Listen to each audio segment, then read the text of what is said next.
Hi, I'm Jason, and I'm Tedward. We are the Cobb Fathers, live from Marietta, Georgia. And as always, we want to thank our sponsor, Good Days Classic Cocktails. Cheers. Located here in Georgia. We're drinking the Heaters tonight.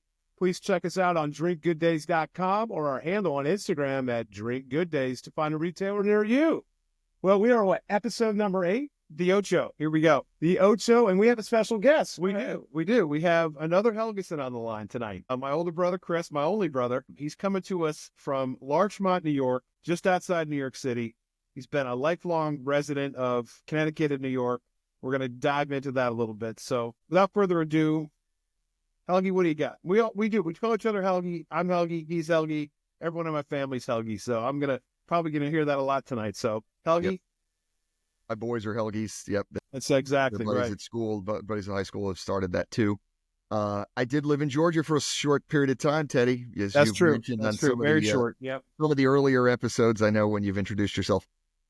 So Chris Helgesen, I am the older brother, much better looking than my younger brother Ted. Live in Larchmont for the past 17 years. Have been working in New York City. Grew up in Connecticut. Went to the University of Connecticut. Got a job in commercial real estate in New York City right out of school, and have been toiling away in commercial real estate ever since. And I've lived in, kind of within a relatively short commute of the city from, Stamford, Greenwich, and now in Larchmont, a town I absolutely adore. It's a fabulous place to live. 2 young boys, 16 and 14, about to Not be that 17. young. They're not young anymore, buddy. They're young. They're young. Compared to me, they're 17 and 15 shortly. They're going to turn in March and April. Wonderful wife. She's absolutely awesome. I'm very lucky to have her. Her name's Jennifer. I enjoy all sorts of different passions. Similar to you guys, I do enjoy a cocktail every now and again. Although not in a can, I'm very interested to sample. I've had a few here and there. What? Yeah, I've had a few here and there, and frankly, I'm not a massive fan. I'm not a huge cocktail guy. I'm much more of a beer guy, but I do enjoy, and I would love to talk about, margaritas in a can always seem to have vodka. Don't know why. That's not the way you make a margarita. Yeah. And, but again, it's your show. It's not me asking, but also curious as to another favorite of mine is dark rum and ginger beer, a dark and stormy. Which I think would be a fabulous cocktail in a can. In any event, I can't wait to try them, and I will preach loud and clear about all Good Days cocktails. And once they start, bourbon guy at all? Are you no, not at all. Once they start storming New York, though, you've hit the big time. True. Yeah. Well, you'll like the longboat then for sure. It's the gin gimlet. It's very limey. You know me, Teddy. Trust me. I was the same way. I said I'm not a huge gin guy. I don't really like it, but it is like the 1A, 1B for me now. So I did mix up because I know you guys are about we partake. Part of the shows in that cocktail. So I made a margarita, and I got an IPA here as well. I'll join you guys. Nice. Skol, guys. So you talked about UConn, right? Mm-hmm. You're my brother, so you're a Steeler fan. In fact, I think earlier in the season, I blamed my Steeler fanhood on you and Joe McHugh and others, right? I didn't really have a choice, but I think it was a wise choice and a lifelong love for the Steelers. So we know you're a Steelers guy. We know you're a UConn guy, obviously, but he is a Yankee guy. So, yep. Really, he would actually. It doesn't matter. I hate both teams. So, right. Yeah. So Yanks was the one local team that I rooted for. Well, they really haven't done much yet. The Yanks, yeah, right. Yeah. Of late, if you look at late, they got 27 championships. Yeah, right. I was going to say if you look at the measure of the Yanks as world championships, yeah, people are depressed, but it's quite a good run, in the last 20 years. It is. Have you been to Yankee Stadium? Yes. Yeah. Very nice. What are you guys getting down here, man? We'll go to the Braves, check out the Battery. You've never been? The guys really want to. We talk about it all the time. Yeah. But you're still in that, travel sports, right? Every weekend, running and gunning. So I get it. We were both there. It's starting to fade, right? So Christian is gonna, focus on school and his just his senior year of football, right? He'd really like to have an impact there. So he's very focused on Nice. both of those aspects. He's going to step away from baseball travel, particularly. He wants to work during the summer in some kind of an internship, You're going to toward. intern at your office? Yeah. He has the last 2 Wait. years. Yeah. The last 2 years he has, and it's been, very beneficial for him. I think it's a good way to be around adults and have some responsibility and gain maturity. He was happy to do it. I think he got on the train often days without me, right? Commuted in on his own, commuted home on his own on days that he had either early morning football stuff or that's early adulting right there. stuff. Adulting and talking to adults. It's two life skills that every young person needs, right? Yeah. And so many overlook it. And they get out of school and they don't know how to talk to adults, and it's ridiculous. So, and it's a way to not only communicate but it's a way to get yourself a job, right? If you can't talk to adults, you don't know how to look people in the eye and shake their hand and talk the talk and walk the walk a little bit, even if you're kind of BSing it, it's going to make it an uphill climb for you for sure. For sure. Yeah, totally. And you gain commercial real estate, right? Yes, Commercial real estate, your whole career, right? My whole career. Walk us through a little bit of your history, and then walk us through the state of commercial real estate today, post-COVID, right? Because obviously things changed a lot over the last, several years. I know for you and for, the landscape, especially in a city like New York and Manhattan specifically. So walk us through that a little bit. So a quick history. I had the benefit of, in the last year of college in business, the business school at UConn, they offered a computer science course, which was principally the utilization of a desktop computer and what was the forerunner to Microsoft Excel, right? So it was a spreadsheet at the time that was very, very rudimentary, and it was just part of our curriculum. And I was, pretty good at it. I interned for Dad. Yep. Teddy, and he had me run a bunch of very, very kind of mundane, repetitive, parts and order information for the computer company that he was working for.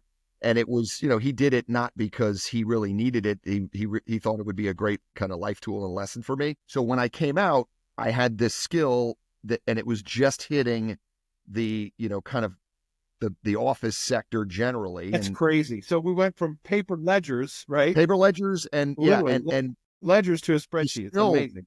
I got very good at it. I still would use an adding machine to write with a tape just to show that I was footing all of the information that I was adding up. So I got a job as a property accountant.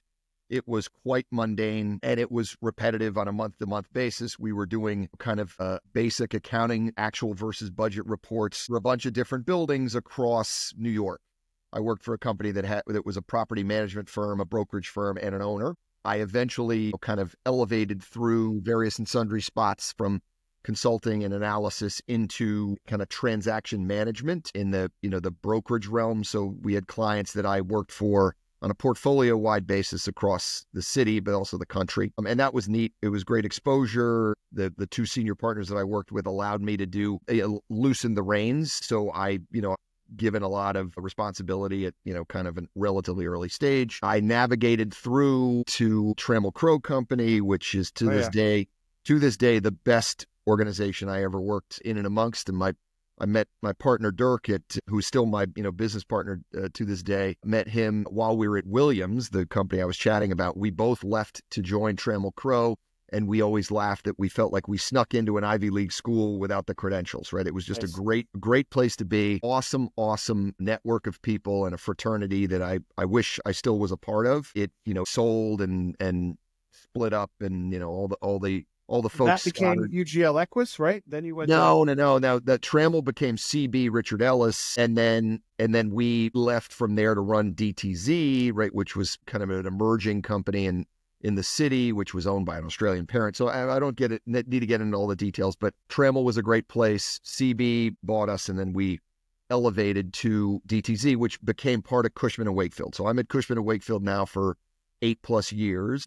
And it's a terrific platform. It's one of the 3 largest. Again, I won't get into the industry too much, but it's a phenomenal place to practice from And again, Dirk and I have been partners for 27 years, give or take. And we've had, various and sundry partners that we work alongside of exclusively, and we work alongside of part-time and here and abroad, right? We do stuff all over the world. It's a neat, diverse, it's kind of singular in its focus, right? In that it's office. We also do some industrial stuff, but singular in its focus. But again, we're in, multiple, transactions across the globe. And that obviously entails differences and challenges and What's it rising look to the like today versus what it looked like 10, 20, 30 years ago, right? I mean, what are some of the challenges that you're seeing right now that are still left over from COVID? Because that had to be a difficult time. Or did you capitalize on any of that? I mean, it's empty buildings in New York City. Are there empty buildings in New York City? Yes, there are a few, and they're going through, evolution, many of them. So the difference to the question on 30, 20, and 10, right? So 30, the thing that really made the change from when I started 30 years ago to today was the evolution of email, right? And the ability to work on and send information back and forth on multiple transactions, right? It used to be you were on a phone call. You remember? Yeah. Well, couriers, yeah, but even just like you were on a phone call, the fax machine was like a technological, technological boost. But really, email allowed you to kind of communicate with a bunch of different people on a bunch of different topics, and to do so swiftly. So you were able to kind of scale yourself, right? In essence, and that helped in a great way. But, at its core, you're still providing guidance I do tenant representation work only. I don't represent any owners. You're providing guidance to people relative to something that they don't deal with every day. And generally speaking, they have a bunch of questions. You're negotiating on their behalf. You're providing them with information about. You're representing folks who are looking for new space or looking for new space or space consolidation, right? Yeah. That right. They're either looking to move, renew, downsize, sublet, occasionally buy, occasionally sell, right? But again, most of it is just, lease transactions for clients in the city and out. Relative to the city, COVID from a real estate perspective was, devastating in a lot of ways. Part of that was, I would say, the business world changing with the economic downside to it, right, was inflation, which caused some interest run up. The interest run-up took away, it really damaged, in New York in particular, it damaged the valuations of buildings. And it's because, if you're going to buy a building, you're buying cash flow. You're not really buying bricks and mortars. You're going to buy a cash flow of the building. What does that look like if I buy that at a certain valuation of a building, based upon a capitalization rate, right? So it's not super complicated. It's stuff that I'm to download here. I know. It's stuff I speak to very, very easily, but it's as if you're saying, if I'm going to buy it at a 4% cap rate, right? Because the world has a 2% or 0% or 1% interest rate, right? I'm going to buy it at a 4% cap because I'm going to 25 times, and I'm going to pay 25 times the earnings of that building. I'm assuming that in New York, particularly, that building's going to escalate in value, so I'll have some future benefit to it, but I will always have net operating income. The trouble with what happened with a rising interest rate environment was people peg that cap rate, which is their yield, in essence, their required yield, that moved up as well. When that moves up, there's an inverse relation to the value of the building. The building is damaged, right? I see you guys rolling your eyes a little bit, right? So No, I get it. Interest, right? So the interest rate moves were super detrimental. So I call this the perfect storm, right? So the interest rate environment detrimental to the valuations of buildings. The fact that people were working from home or didn't want to come into the workforce or the workplace, or where you had some cities that would restrict non-essential workers, right, like we had here in New York, that created a much more flexible workplace or a place where people just never returned or returned in a small faction. So that decreased demand, right? So if you're an owner of buildings, your building's worth less because of the interest rate environment. There are fewer people that want to occupy office space, and there's now mounting supply as their leases roll over. They were like, we don't want to occupy office space anymore. So It was this perfect storm, this kind of triple whammy, and it hurt every single office market in America. New York's the most resilient by far. So fast forward. Back, I mean, would you say that you're back to anything close to what you were like 10 years ago, pre-COVID, or are you halfway there? In some segments, yes, right? And that segment is the super high quality assets which appeal to and they're in Midtown Manhattan, right? So just think about Grand Central, right? For folks who don't live here. Midtown Manhattan, high quality assets for folks who are in what I call the capital economy. So it's large banks, private equity, hedge funds, investment managers, wealth advisors, those Rich kinds. folks, we got it. Well, but just the people that manage money in some way, shape, or form, Yeah. they've all pushed to come back to offices. You guys may have seen, the J.P. Morgan, rant, right, recently, about coming back to work. And by the way, I'm a staunch proponent of that, not because I'm conflicted by the fact that I'd like to see commercial real estate, kind of rise. I'm just a person that believes in mentorship and being around people and learning and loving and, kinship. Yeah. From I agree human interaction. 100%. We all Yeah. agree on that. People call us boomers for that, but I don't give a shit But what that's they not say being about a that. boomer. I mean, that's just being Yeah. a human being. Christ, I know. like, think about, so this will get into Teddy knows me long time, obviously. Just think about like Star Trek, right? When, I use this, there's a Star Trek episode, and I'll get off this tangent in a I'm a moment. big But fan of Star Trek. So Star Trek episode, I think it's called the Gamesters of Triskelion. And it's when the folks have this civilization has evolved to the point where they don't need bodies anymore. They're just minds, and they can all speak telepathically. And if you remember the episode, if you're a fan, heads. no, not the giant heads guys. No, they lived it. It was like bulbous brains that were encapsulated in like glass bottles, tubes, and they would compete almost in a gladiator fashion and bet on these gladiator games. And they put, they put the crew of the Enterprise into this, and they have to fight themselves. But it reminded me of that when we were getting so far away from human interaction. I mean, there were just months and months and months where we were doing this, everybody, Yeah. right? My client interaction, my interaction fatigue. with folks, Zoom fatigue too, totally. But from my perspective, I was just like, this is not humanity. This can't last. But in some regards, it has, right? So with that as a backdrop, New York, like many, suffered, but New York is so resilient and such the center of the universe. It's the best city in the world, I believe. It's certainly the best city in America bar none. And people want to be here. Young people want to be here. I will admit that, again, the boomers sometimes in me says, like, what do you got? Why are you people not in the office as much? But that's coming back. And again, there's a mandate from a lot of, founder-led organizations or high-powered CEO organizations where they're saying, listen, you're well paid. I want you to be in here to learn, to be the next generation of this organization.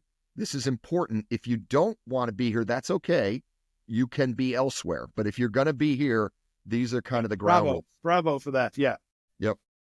Well, and it is going back what you said, the most important thing people are missing, especially young people, mentorship, just listening to people talk in a meeting, just observing, just asking questions where you're not going to ask a question calling somebody from home. You're just not. You're just going to go. And I think productivity is far better in the office than at home. Totally. I mean, that's the boomer in me, maybe, but like when I'm at home, I'm just distracted. It's not, I like the separation of work and home, right? Yeah. So as a result, that sector has grown. It has gobbled up the high quality space. So what it's done is it really has created a segment of the marketplace that is on fire, like pretty much like nothing I've ever seen, right? Because there was always a little bit of flex in that arena, and there was always some newly developed product that was coming to market. The newly developed product has been snapped up in a lot of ways, and if you're looking for high quality space above the 20th floor in well-located buildings in Manhattan, it's a real challenge. Again, it's coming back, but I will say conversely, there are empty buildings where that perfect storm that I described before has absolutely flattened the kind of the occupancy expectations and investment yield opportunity for millions and millions of square feet. We're going through that now. It's going to get eliminated. And I think those buildings will be either converted to residential. Many of them can't, right? Or they'll be converted to something else, or they're just going to be zombified for a while. About Squid Games in New York, or you can Squid Games, Carl. Have you seen it? I have never seen Squid Games. I know the premise. My oldest son watched it whenever it was out. It is a little demented in same reasons, yeah. But yeah, I was going to bring up. I did hear the rumors that some of those commercial buildings would be converted to residential, which is costly, I'm sure, to some extent. I know industrial is booming everywhere. My buddy here in Atlanta works for Stockbridge. I don't know if you've heard of them before. I have. Yeah. He's in the commercial real estate / industrial. So he says industrial has been on fire. In Georgia, we're putting these office warehouses everywhere throughout the state. So his business will be good. But he says commercially, they got buildings there. Tenants are like trying to get out of their leases, right? And has your company been forgiving for that? Or are you just like, no, you can't. I mean, we're not owners, but it's hard to be forgiving, right? In that, and by the way, right at the beginning of the onset of the pandemic, there were a bunch of people who were making claims that, hey, we're forbidden from coming to the office, therefore I should be relieved of my obligation. Cheers, by the way. I should be relieved of my obligation to pay you rent, and usually there's a provision that protects the landlord more than the tenant, right, relative to those relief of those obligations. So they weren't able to. But in places like Atlanta, I mean, it's a bad way for commercial office space in a lot of places. Now, industrial, yes, is completely, I mean, a couple years ago particularly, it was just flying high. And we've got some industrial clients that unfortunately, when you're representing the tenant and there is so much demand and so little new supply, that generally pushes prices. So prices are up significantly. So our budgetary constraints are. If you keep talking like this, I'm going to get hammered. So, all right, okay. I'll stop. I'll try to. Here. Again, yeah, you're right. People 20 are going to be bored. I love it. I love it. They're going to be bored of this stuff. We're going to pivot, Carl. Let's pivot to fun stuff. Yeah, right. Yeah. No, I love it. I love it too. Yeah. All right. We're going to pivot. We're going to talk some college hoops, right? So, okay, awesome. You're a UConn guy. I know you got some Duke fans in your house, right? We do. Yeah, 2 of them. Yeah. Well, yeah, I know. His brother-in-law played baseball at Duke, and the boys are very close to their Uncle Jimmy. So they're pretty much a house divided, I think, over the Traders. I love it. Yeah, a little bit. Yep. So down south, who would have known, right? You probably, if you've listened to some episodes here in the past, we have talked incessantly about. One of my favorites was with that awesome sports genius Owen. Right. Yeah, nice. Yes, they're talking about the SEC stuff. Yeah, dude. Well, that's what's crazy, right? I mean, so around here, for the first time in a long time since I've lived here, certainly there's a lot of talk about basketball. There never was. It was Kentucky and the rest, right? In the SEC, and now it's just unbelievable what's happening in the SEC. I watched Auburn again this weekend against Georgia. That was a close game for a bit. Georgia's scrappy, man. I think Georgia's scrappy pretty good next. They just can't seem to get it done at the end, and they go on these streaks where they give up, 6, 8, 10 points, in a minute. Wasn't their kid being recruited by UConn? I thought that name. I saw them play this weekend. Asa Newell. Newell, yeah. I thought Newell's 6'11", but he's a stretch 4. I mean, he's really good. He had like 4 threes against Auburn. Yeah. So I thought he was on UConn's radar because I saw the name and I was like, I remember, but maybe not. I mean, there's so many kids who end up being recruited. It's Big East country, obviously, and we're going to get to some of that in a minute. But is anybody talking about the SEC, or are they just laughing it off like, what are all these football teams doing? What are those redneck teams down here? They don't know how to play ball. Yeah, right? No, I mean, people who just watch college basketball and see the top 20, and I mean, I would say, ESPN and the like are carrying that story. You can't help but say, like, look, there's 10 or 11, teams that are in the top 20, and there's, 13 might make the NCAA. You realize this is a year where the SEC has loads and loads of talent, right? So you talk about it. And when I talk college basketball, I'm mostly talking about it with Jake, my youngest son, Yeah, who now you is, talk about an absolute savant when it comes to yeah, sports. His yeah. youngest. All And right, he's we need to have him. he's, We need to have Jake on for the NFL draft, right? yeah, Because yeah. we got several guys who are draft experts, right? We have a panel. We had everybody. Yeah, we had Mitch on, right? We had Yep. Farmer Mitch on, and then we had Brady last week. Yeah, he knows a lot about the NFL draft. So I'm telling you, I'll put Jake up against all those. I think we could do a little family feud or whatever it is. Yeah. So whatever. Yeah. So my discussions about college hoop often are with him, while we're either watching college hoop or we're, watching, highlights. So teams that impressed me this weekend, right? We both watch a lot of St. John's. To me, St. John's and Houston for me, both teams just loaded with defense and control the tempo of the game. I mean, I watched both of those games. I obviously watched UConn get smoked again by St. John's, and I watched Houston. Look just as good to me. Those two teams, I think, if you're a defensive-minded fan, right, or you just enjoy that part of the game, those are the teams for you to watch. I mean, I'm telling you, Carl, I have not seen a team since like Arkansas back when it was 60 minutes of hell, right? They press you off the bus, these guys, right? St. John's is who I'm talking about. So hands in the lane, they're dropping back even on inbounds passes. There's nothing easy against St. John's, right? And I hope Krempecki doesn't listen to this because I'll never hear the end of it from him. It's amazing to me how their boundless energy, it's amazing. Every facet of the game. They're getting better though. Like they were they always rank throughout the season so far, but they seem to be hitting their stride. And we were talking about this earlier, Chris. If Rick Pitino had NIL his whole career, the dude might have 10 championships, right? Well, he had it. He had to hide it. Well, he got busted. He hurt the programs. He was fringe on that. Didn't he have like sexual misconduct stuff too? Yeah, he was banging. I mean, come on, banging somebody. The guy made some mistakes back at wrestling. Look, I just look at his merit of a basketball coach. I mean, he's what, 70 something? Yeah, give or take. Yep. I mean, the dude. Yeah, I've never been a fan of his. He's doing a good job. I will say that the thing that has been remarkable to me in watching UConn mostly, right? I mean, that's when I'm watching college basketball. No one fouls out anymore. Like they don't call ticky-tack little things. Remember those Arkansas teams? But those Arkansas teams used to have 4 or 5 guys who would have 4 fouls at the end of the game. Yeah. Like, does anybody foul out anymore? Yeah. Anybody? Does anyone get to like early, like 3 fouls in the first half, 4 fouls early in the second half? When literally they are pushing, shoving, and it seems to me that unless you're trying to, flop or fake a few, which UConn never really seems to, they're not. And I'm not trying to kvetch about it. I just don't see a lot of, even when like you see a team that's like Houston, or who was I watching the other day?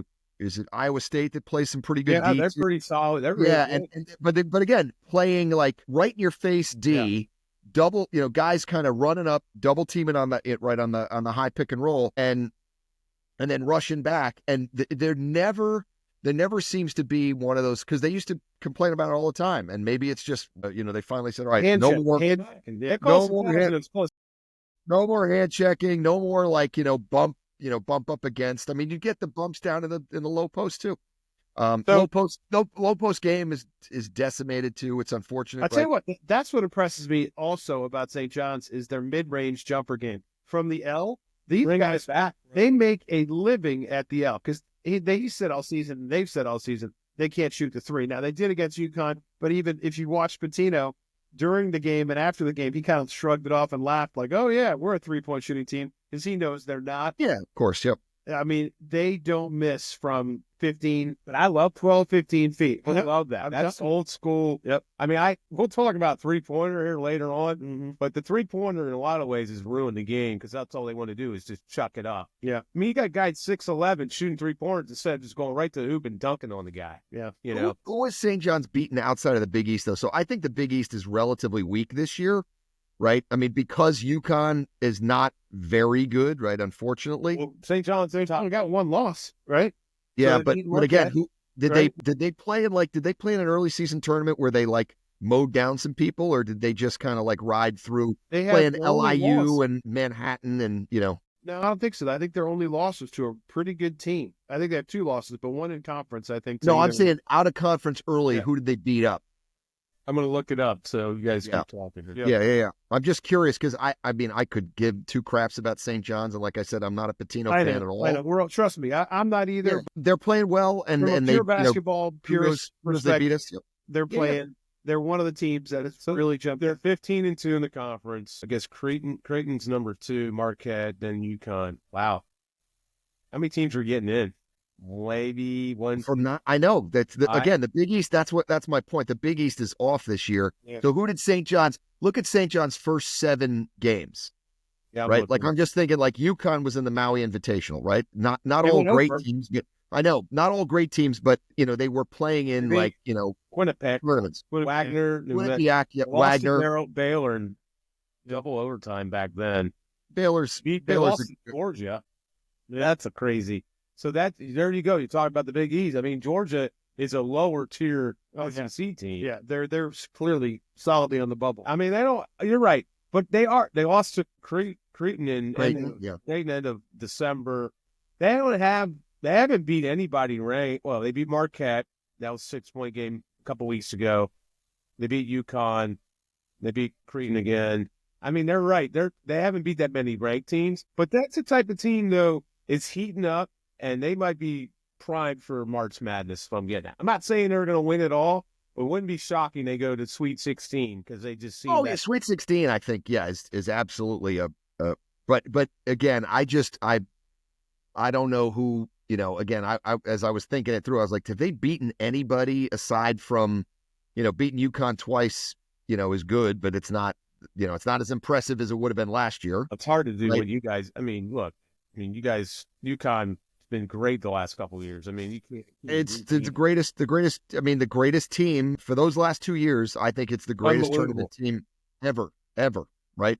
Very good. Now let's pivot again, Carl. We're going to go back to sports. We can't do all sports here. We've done real estate. We did too much real estate and too much silly analysis. Sorry about that. So now we're going to get really silly. And we're going to go to our snacks. So Chris, we normally we drink. Yes. We snack. And we repeat. So what is our snack you're going to share with us tonight? So I had given you guys the heads up on the pretzel bites, which I love, but we had them, but they're now gone. So I will say is this is a great one. Yeah. What's that? Okay. All right, go ahead. What you got? So this is a great one. You know these? They're fabulous. So my young son Jake, is that the these are buffalo wings, right? So Snack Factory buffalo wing. I didn't know, we get them. There's kind of a like a smallish boutique, grocery store here that's like bodega. It's like a higher end grocer, and there's a bunch of them throughout. It's called DeChico's. Their market, throughout the area, and that's where I first saw them. And I can't remember what we were doing. We were doing something on the weekend. And Jake's like, "Oh, let's try these," and we did, and I was like, "Wow, these are great." So yes, they only sell like DeChico's. Bold and what's that? DeChico's, yeah. Because they're in every grocery store here. They really? Oh, they don't only. No. That's where I first got them, and okay, yeah, I go there a lot. Yeah. It's a great road snack too because they don't, it doesn't make a huge mess, and they're not sticky to you. Like if you had like Cheetos or shit like that. Yes. No, they don't. They do have a little bit of powder, but Cheetos are like crazy. That's you need gloves. Yeah. Exactly. Anyway, these are great. They're bold and spicy, kind of like me. We're gonna tag them on our Instagram post. Yeah, but all right. So, and I think it's fair for us to go ahead and give a score because we've all had those, right? And that is a top tier snack. And I'm a big time pretzel guy. Love pretzels, any form, pretty much. And if they come in wing flavor, right, or everything bagel flavor, which they do, right? They're, so those particular ones right there are absolutely my favorite of that brand, right? The wing ones. So yeah, me too. Right? Yeah.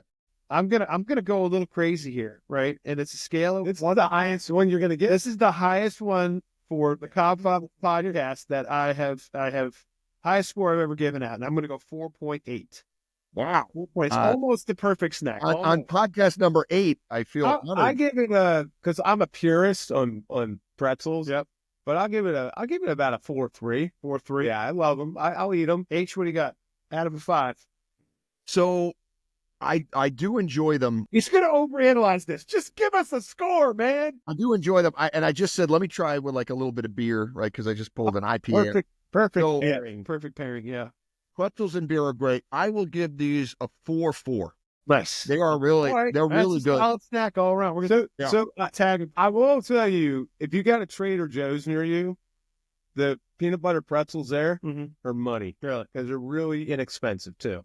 Good value. Everything is everything, because they have some really boutique stuff that's really expensive. But they also have a lot of like off the wall shit that's awesome. Yeah. For like next to nothing. You have Trader Joe's up there, Carl? Sure you do. Love Trader. I wish they had one on our side of the world. Yes, but so we talked about hoops, UConn. Real quick, I want to finish up. So we are deciding, is it yay or nay? Is St. John's for real? Yay or nay? I'm saying yay, obviously. I'm going to say yay. So if they were a stock and you were going to pick them for the Sweet 16, are you short or long? I'm a buyer. That? I think I'm a seller. Are you? I'm short. I like it. Wow. We got to short that. It's going to short the stock here. I'm going to short the stock beyond the Sweet 16. I feel like if you get a, I don't know, what are they ranked right now? 12, 11, 10? 7? Yeah. Right. So 7, they could be a 2 or a 3. I feel like the 1 and the 2, you could fall over backwards into the next round, right? Everyone could go out and get hammered the night before. That's all happening. Yeah, I mean, upsets happen, but not to the 1 and 2 seeds unless you're Duke and you're just a choker. So you say sell, we say buy. And another note, Ted thinks Auburn is a sell. I do. I'm selling on Auburn. Really? I don't think they're going to win their SEC championship, and I think they're going to be the first 1 seed gone. They're going to lose. They're going to lose that 8-9 team in the second round. The 8-9. Wow, that's big. That's a big call. Those guys are. I haven't seen them play. I haven't seen them play enough. I keep hearing Broom is amazing, but he is. If you watch Broom play, right, and you watch him interact with his coach and his teammates, it's all about him, right? And he fucking screams at Bruce Pearl all the time. He did it this past weekend. I'm thinking to myself, why is he letting him get away with this, right? Why isn't he saying, sit your ass down on the bench? Enough is enough, right? He wants to bark at his teammates. I just don't think, he's a great player, right? All the skill in the world, right? He makes it look easy. The game looks like it's in slow motion when that guy's got the ball. Yeah. His post move, you talked about it earlier. There really aren't any good post players. That guy is. And he's a center who can distribute. He's an NBA player. He is going to be, think he'd be an upper tier player. Look, Bruce Pearl, I'm a big fan of, and I think he has really turned that program around. He's been a good coach forever. He has been. Yeah, he's good coach. He's had, But I just think that they're going to be due for, a couple of implosions here late season. I might be wrong, right? Yeah, but we'll see. But so why is he not disciplining his team? I don't know. Because Bruce Pearl doesn't have a track record of doing. He doesn't do that exactly. At all. Yeah, that's a trouble. You think Danny Hurley at Alabama? That dude is like crazy by the book. You think Danny Hurley would take somebody talking crap to them and tell them to do this, do that? Danny Hurley would be like, no. Well, here's the other thing, though, Chris. Broom's probably making $1 million. He's going to be like this to you. You're not going to tell me what to do. But again, at that point, I don't care. I'm trying to, I am trying to discipline people. I'm trying to set an example for the team. I mean, I don't know. You're like old school like me. These kids don't give a shit anymore. Right. If they won a championship, great, but they're getting paid. It's more. Bobby Knight throttled the kid. That kid even said, he goes, I kind of deserved it, right? I mean, there's no Bobby Knights anymore, man. I love him when he wants to throttle. And Lou Holtz took one of his players by the throat in the locker room and put him up against the locker. I mean, you can't do that. But that's how it is in sports. It's like, sometimes you need a little of that. I'm not advocating that now. Yeah, no, of course. But carrot and stick a little bit, right, here and there. Yeah, there's barely a strand of Bobby Knight DNA left, much less than a full body. Is Bobby Knight still alive? No, he died recently. Did he? Yeah, 2 years ago. You got to Google that. What? He did. Yeah, no, you're right. I didn't feel like it was. A couple years ago. I felt like it was longer. Like, yeah, maybe. When was that? He died in November 20. Anyway, Yep. All great right, guy. so we've done our snack. We've done some college hoops. We've done our St. John's up or down. What you want to talk about the I'm losing you. either the golf thing? You want to talk about quarterback rankings? I mean, that's just kind of shocking to me. This ranking, quarterback rankings, right? So draft rankings, or you're saying the rankings coming out of the draft right now? Yeah. Right. So here we are at the combine, right? We might want to get Jake in on this one, right? Yeah. Yeah, this is the top 6 quarterbacks according to the pundits, right, or the talking heads, right? Jackson Dart, right, which shocks me. Ole Miss, number 1, Ole Miss, coming out of the into it. He was They have him as number high 1. power No. offense. They have him as one of the pundits, right? Has him as the number 1 quarterback as of today. Yep. Followed by Ward, which I think Ohio State. Yeah.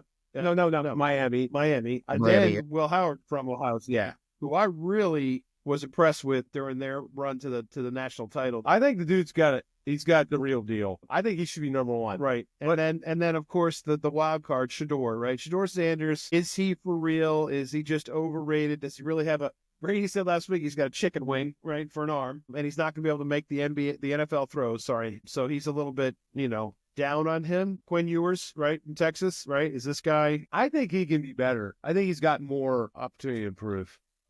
I think I'm way down on anybody from Texas, right? They're constantly over Arch Manning.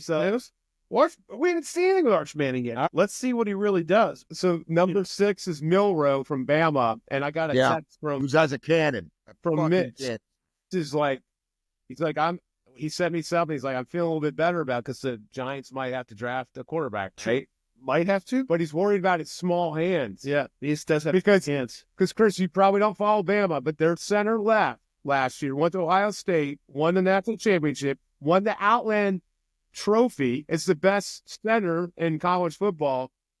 And the problem wasn't the center. It was actually Milroe because he's got small hands. He can't hold on to the football. It's surprising to me. How small can your hands be? Yeah, Kurt Warner was like that, too. Well, yeah, Kurt Warner came over guys right?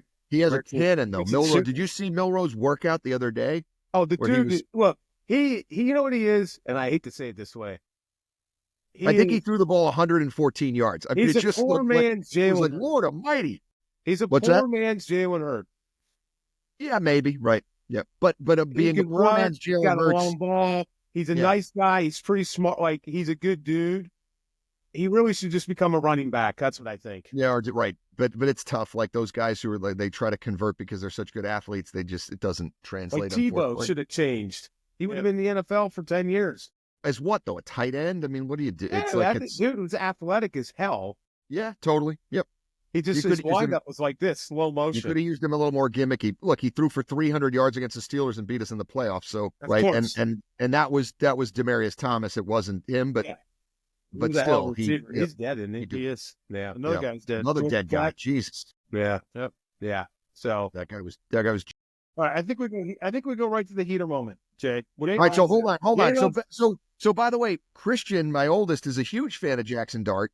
Talks about him all the time, and I'm always like, really? But now that hearing this, like the spectrum of QBs that are there, maybe Jackson Dart. I mean, he seems like he would be at the top. This is not. I don't think it's a great draft class, right? Will Howard agree. I mean, I think there's 2 quarterbacks that should be drafted in the first round. Yeah. By the way, they're all going to go in the first round because everybody needs a quarterback in the NFL. Sanders at Colorado is like St. John's to me, right? But a worse St. John's. They played nobody, and when they played anybody who was okay, they got their asses handed to them. Well, it's because they can't play defense. I mean, it doesn't mean can't play defense, and their coach is a jackass. He's all right, Chris, we got a couple heater moments. And the first one is, okay, so I see what you're saying. There's 2. There's 2 today. Yeah. I'm going to do one, and he's going to do one. I'm going to do the first. Which one do you want to do? Here we go. You go first. All right, I'm going to go. So a heater moment is, something that's just outrageous to me, right? And this week, it's a bastion of American society, right? Hooters restaurants filed Chapter 11, right?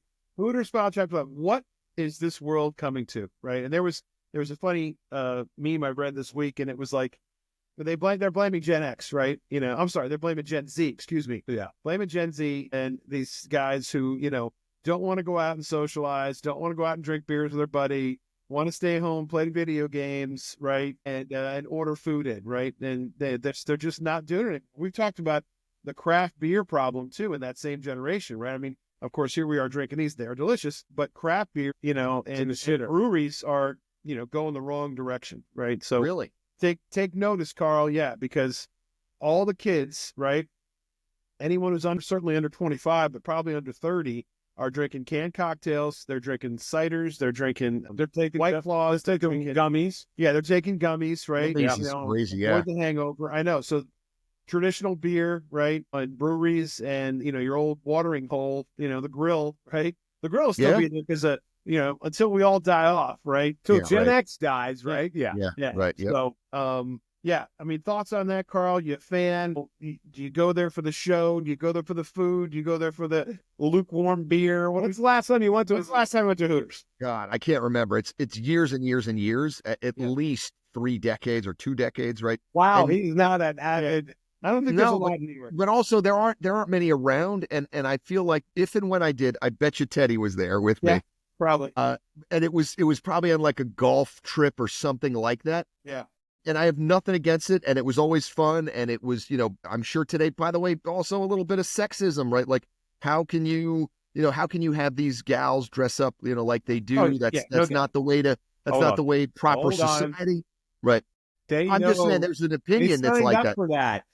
No. What you're doing. No, I by the way, I don't have an issue against it, because look at OnlyFans. Look at like you can allow yourself to you can portray yourself because of your natural beauty, right? Your natural gifts, if you will, and you can expose them in some way, shape, or form. Why does society, like, not Hooters, but OnlyFans is okay and people make money that way? But I don't think it was like some kind of gratuitous, like, let's go in there. They're going bankrupt because they're not operating correctly. No. So again, the initial premise I thought was awesome. They're going bankrupt because they just don't understand business all that well, right? I'm sure it's not that hard. And I don't know I don't know anything about like whether they're trying to suck people dry from franchise fees or whatever. So I have more insight. Unfortunate, but I also feel like things run their course. Hooters was a brand, right? Would you ever say, boy, I had the best chicken sandwich? On the record, I don't go there. And I've been there probably in 2 years, and it was probably for a beer. And we went after golf one time, I think. But I mean, it brings back partially to blame. So more memories. That's memories. Well, it's just nostalgic. That's all. Yeah. But these things run their course, right? A lot of these brands, like we could go back in time and I'm sure find something that was like, remember when everyone used to go to XYZ, and they run their course, right? True. And then they get replaced by like Taco Mac, right? By you guys. They kind of suck now. Right. But when it first came out, it was pretty good. Yeah. Right. I remember going with Teddy. Their wings are small. Their pricing, their beer's okay. But you're right. Everything has it. But some things can be the test of time. Waffle House. Absolutely. Love it. It's south in your mouth, Right. Yeah. I'll give you a little insight on Hooters. They have 200 plus corporate stores. A good friend of mine, and she does marketing for Good Days. She worked for Hooters for a number of years. She said that's too many stores for a corporation to have. They needed to reduce their store count, make it franchisees, and follow the playbook that they have, and they changed their playbook. So, and frivolous spending is always a bad idea, doing sponsorships or whoever, things like that. But they're not going to go bye-bye. They're just going to reduce their store count. Someone will take them over on, pennies. Cost of goods sold, right? Cost of goods sold. I'm sure they also got bloated. They got bloated with mid-level management and a bunch of people, right, who don't do things all that exceedingly well. The ship here for Hooters. All right, let's move on. All right, Jason's got his, and his. By the way, I'd be happy if John Daly would hang out with me. I'd be happy to help. But maybe I'd be that's happy to maybe they need to the get books. a different person. We love John Daly. That's us guys. Totally, but maybe that somebody else will be the face of that franchise anyway, of that company. All right, so do you play golf? I do poorly and not all that often. Do you ever watch a golf tournament and they just stand and aim and point, take forever to do their putt? Do you understand? I mean, Yeah, I see that. Yes, I see that so part of it. it's a very common thing now. It's the new trend. They stand. It's the long putter, if you will, right? Yeah, Where yeah. now it's, these guys are doing this aim point where they walk the line and they try to judge, the greens with their feet basically, right? So it's a little bit, it's not a little bit annoying. It's pretty annoying at times. It slows down the pace of play. It does. It does. So a lot of folks are now, Paige especially, she put out a big thing this week. The Paige Ferrant, you know her, right? Yeah, sure. Who doesn't Yep. know her, right? Yeah, right. Yeah, Obviously. right, exactly. She put one out saying that they should ban it, and a lot of other folks too. And Jason and I were going back and forth on text, and I said, it is the most annoying thing to watch groups in a charity, corporate, Do that? scramble. Oh my Lord, yeah. You get the first clown up there who's doing this aim point thing, and I'm like, dude, we get 4 tries at it, or maybe more, right? I'm walking right away. Where'd go? Jason doesn't let the ball stop. He doesn't even mark it. He's just there. Like, yeah, he wants to get done, get to the beer right afterwards. Exactly. But yeah, I think the golf aim point stuff is more than annoying, and it's probably something that needs to be addressed. So that's the eager moment this week. If it's a pace of play thing, they always adjust it, for pace of play. Oh, the pace of play, like for the pros, is insane. It's stupid. They need to put a shot clock, a timer, like in baseball. Baseball did the best thing. Yeah, they sped up the game, and it's more enjoyable. You can actually watch the game on TV. You're not gonna feel like you're wasting your whole day. Yeah, right. Even the first, I will say the same thing. I was so short on that. I was like, no way, this is not good. This isn't baseball. It's made the game so much faster. It's enjoyable. It's amazing. Like the first few games I went through, I was like, wow, we're out of here. We're out of here in like 2 hours and 50 minutes. So long gone, and he knows. Long gone are the days of Nomar, right? Stepping out of the box and fixing his glove. Oh my God, 74 times. I know, like the pitch, right? Like OCD. Yeah, exactly. Stepping out. So I think that's a good thing. All right, so we got a little bit more, and we'll wrap up. So Teddy sent me this thing, which I already knew about. The NBA, the 3-point shooting, the percentage of shots today for 3-point shots is 42%. Back in 1984, it was like 5%. 87 was 5%. Yeah, right. So Steph Curry, respect him. Think he's a great player, one of the greatest ever. But man, I swear to God, I think he's destroyed the game of basketball. I mean, I don't watch it, and that's one of the reasons I don't, because it's no defense, dunks. And I say no defense until the playoff. I wouldn't even say I don't play that. I play defense until it really counts. It's just 3. I mean, they're coming down on a fast break. Instead of getting an easy layup, they're shooting a 3-pointer. Yeah. I mean, the game has evolved. I don't necessarily agree with that, because I like to your point earlier about St. John's, the little elbows, right? I love it. That mid-range game is gone. It's ruined so many guys. Now everyone wants to be, we didn't have any stretch fours back in the day. Bill Laimbeer, your guy, was probably one of the first ones who was out there, would play behind the. But dude, that guy was so mad. He would bang inside. But he would occasionally, live outside there on 3-point line. My brother tried to emulate him all the time. Not as well as the longest arms in the world. Shot blocks like yeah. He is like Mikhail. Mikhail's yes. My brother's very much like he was. Well, we used to call him the Admiral, right on Cary Road. Yeah, the Admiral Cary Road. Everybody knew it. Yeah, first ballot Hall of Famer. Yeah, first ballot Hall of Famer. All-time wiffle ball home run king. Right, not even close. But yeah, he would live outside on the 3-point line. Probably too much, Carl. You're not gonna.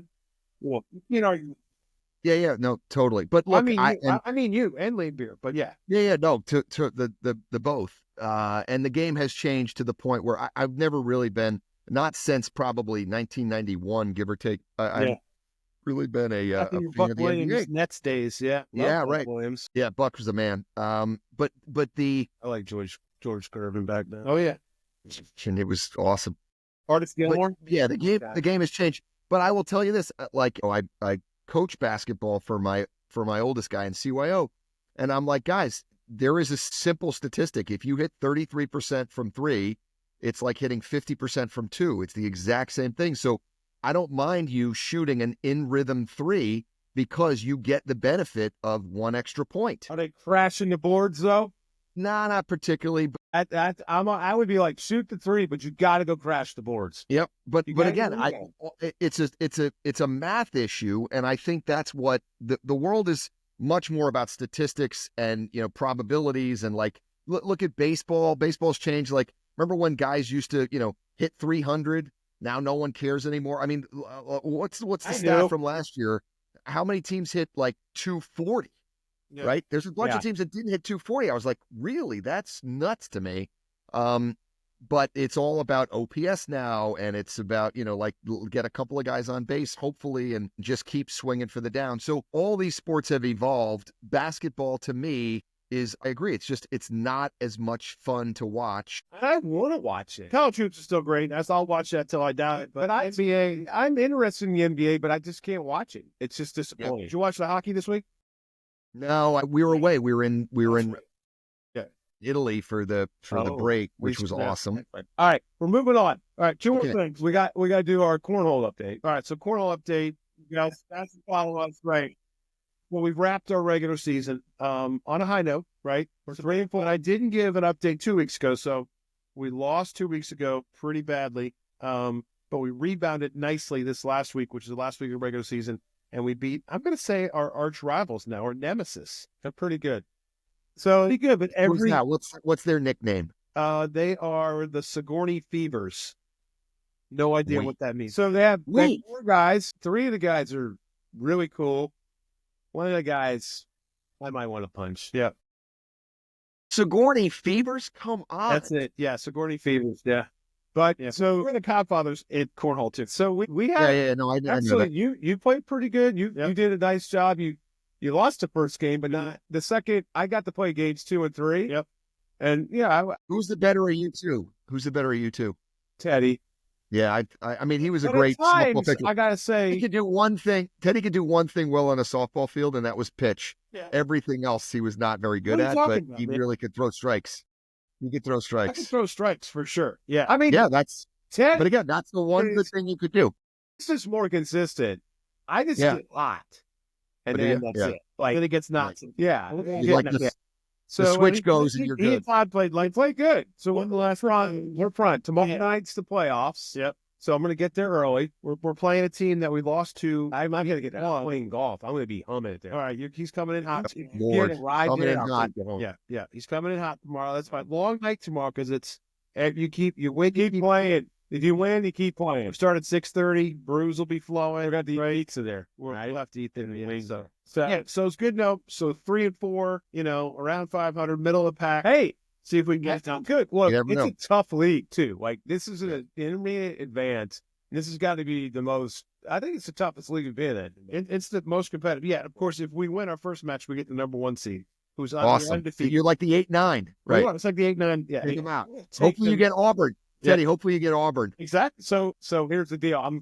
These guys won't listen to this because it already happened, but I'm playing tomorrow night. You're playing tomorrow night. Todd's playing tonight. Yeah. I don't know who else is playing. Yeah. Right. All right. Real quick, the pickleball update. So pickleball. Yeah. So my buddy Dave and I, we made the playoffs, but I said, if we got to play the dad and son, the 12-year-old and the dad, we're not playing them because we got roasted by them and it's an hour away. So I talked to Dave today, and he's like, yeah, what's this forfeit? We're out.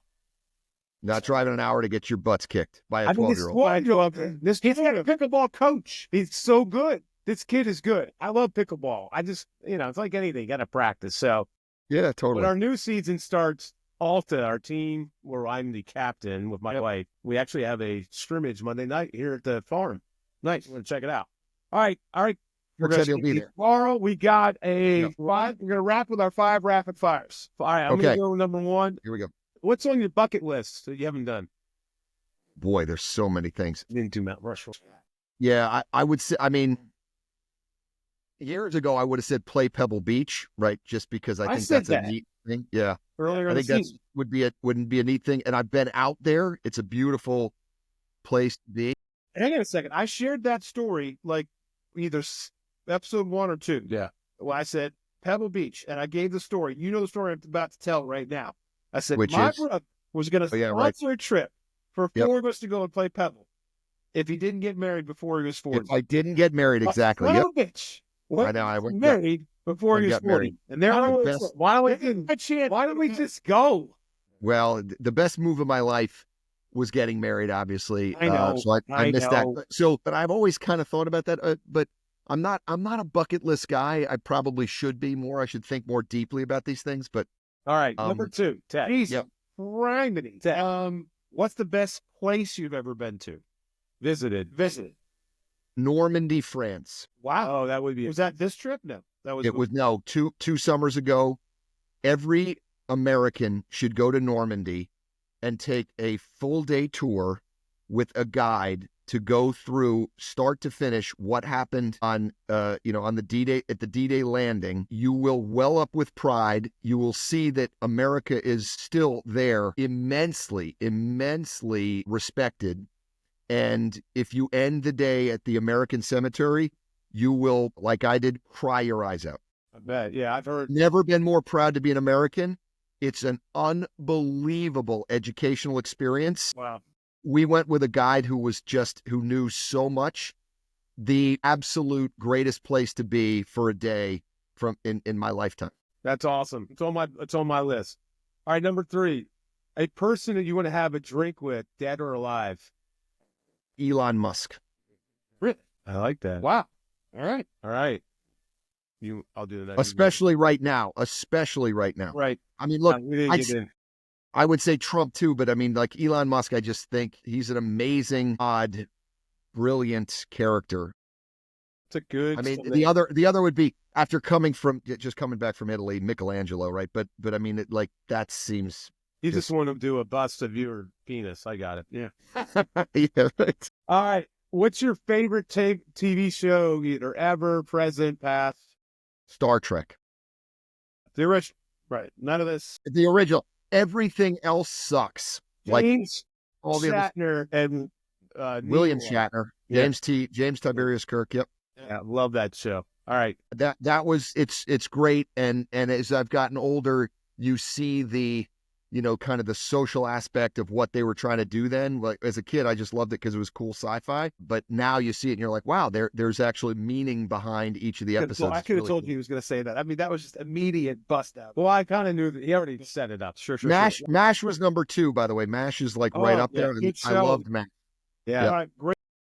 Greatest sports moment for you that you've either attended, participated in, or watched, or your greatest sports memory. Boy, that's good. So off the top of my head, immediately comes to mind the 1987 UConn NIT victory against Ohio State. I was there too. Yeah, right. We didn't even know we didn't even know that we were there. Yeah, we didn't know. So we came down from UConn with on short notice. We rented a van, drove down, and it was just UConn was a doormat of the Big East. And we progressed through the NIT. That was a neat live event to be in because we thought Ohio State was favored. We ended up winning. That was like an amazing event to be at. I don't know if there's anyone. Again, that's the first one that I was with. Same thing. I was with great friends. It was it was awesome, and it was again no notice. We hadn't really thought about it. We're like, hey, well, let's just spur of the moment. Let's go to the UConn NIT. No, and I jumped on the train in Riverside with a case of Budweiser, no ice or anything, right? Split a suitcase of Budweiser before getting to the game. Yeah. And the most memorable part about that whole thing was Nello punching the Ohio State mascot, the guy with the big head, in his head after the game. Jesus. Like literally, we were walking around just going crazy, in the concourse and whatnot. And there he was, Butkus, right? That's his name? Yeah. And he went up to give a high five, and Nello just went boom and popped him right in the side of his big dome. So you wouldn't get away with that today.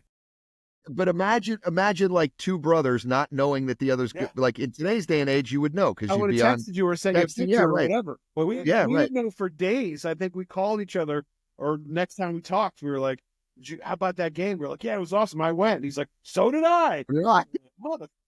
Yeah. So nice. Yeah.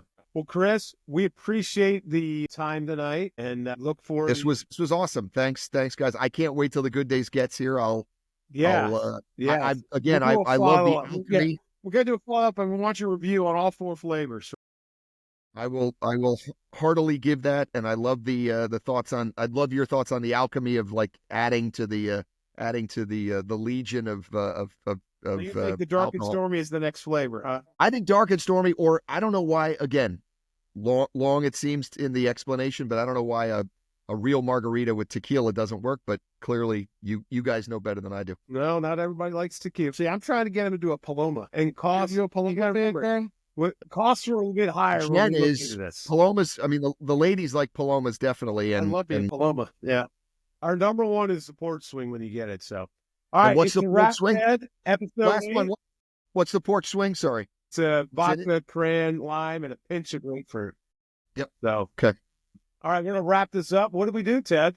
We drink, we snack, and we repeat. All right, thank you all. I'm just going to see you next time. Later, boys. Take